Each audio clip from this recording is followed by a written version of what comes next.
அப்துல் அசீஸ் என்று சொல்லக்கூடிய ஒருவர், அதாவது முஸாப் இப்னு உமைர் ரலியல்லாஹு அன்ஹு அவர்களுடைய சகோதரர். உண்மையில் அந்த அப்துல் அசீஸ் என்கிற அவர் இந்த இஸ்லாத்துக்கு எதிராக பல பிரச்சாரங்கள், பல கோஷங்கள், பல எதிர்ப்பு நடவடிக்கைகளை எடுத்திருக்கிறார். ஒரு காலத்தில் உஹதுடைய களத்தில் அவர் கைது செய்யப்படுகிறார். நபிகளார் ஸல்லல்லாஹு அலைஹி வஸல்லம் அவர்கள் சஹாபாக்கள் கொஞ்சம் பேரை பொறுப்பு கொடுத்தாங்க, இவரை நீங்க கவனிக்கணும், இவரை நீங்க பாதுகாக்கணும், இவரை நீங்க பத்திரமாக வச்சுக்கணும். அந்த காலப்பகுதியில் இப்ப சஹாபாக்கள் எந்த அளவுக்கு அவர்கள் இருந்தார்கள் என்றால், ஒரு சிலர் அல்லாஹ்வினுடைய தூதருடைய பள்ளி வாயிலிலே இருப்பார்கள், இன்னும் சிலர் அவர்கள் உழைப்பதற்காக சென்று விடுவார்கள். பள்ளிவாசல்ல தங்கியிருக்கக்கூடிய சஹாபாக்களுக்கு, அந்த அரசாங்கத்தை செய்யக்கூடிய சஹாபாக்களுக்கு உழைக்கிறதுங்கிறது அந்த டைம்ல ஒரு பிரச்சனையாக இருந்தது. ஏனென்றால் கைதிகளை கவனிக்க வேண்டும், கைதிகளை பராமரிக்க வேண்டும். அப்ப இவர்களுடைய சாப்பாட்டு, இவர்களுடைய உடைகளுக்குரிய அனைத்து செலவையும் இன்னும் கொஞ்சம் சஹாபாக்கள் பொறுப்பெடுத்தாங்க. மற்ற சஹாபாக்கள் உழைச்சி கொண்டு, ஆக்கி கொண்டு, சமைச்சு கொண்டு இந்த சஹாபாக்களுக்கு கொடுப்பாங்க. அந்த காலத்துல சமையல் என்கிறது மிகப்பெரிய, நாங்க நினைக்கிற மாதிரி ஸ்பெஷலான சமையல் கிடையாது.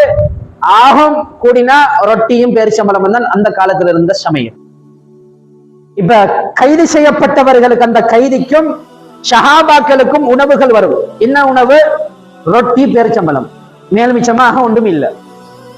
கண்ணியமானவர்களே, ஷஹாபாக்கள் அடுத்தவர்களுடைய பசி, அடுத்தவர்களை கவனிக்க வேண்டும், அடுத்தவர்கள் பட்டணியில் வாழக்கூடாது என்பதில் ஷஹாபாக்கள் எந்த அளவுக்கு மனிதநேயத்தை சுமந்து கொண்டார்கள் என்றால், பிற்காலத்தில் இந்த அப்துல் அசீஸ் என்பவர் மக்களுக்கு மத்தியிலே இந்த இஸ்லாத்தை பற்றி சொல்லுகிறார்.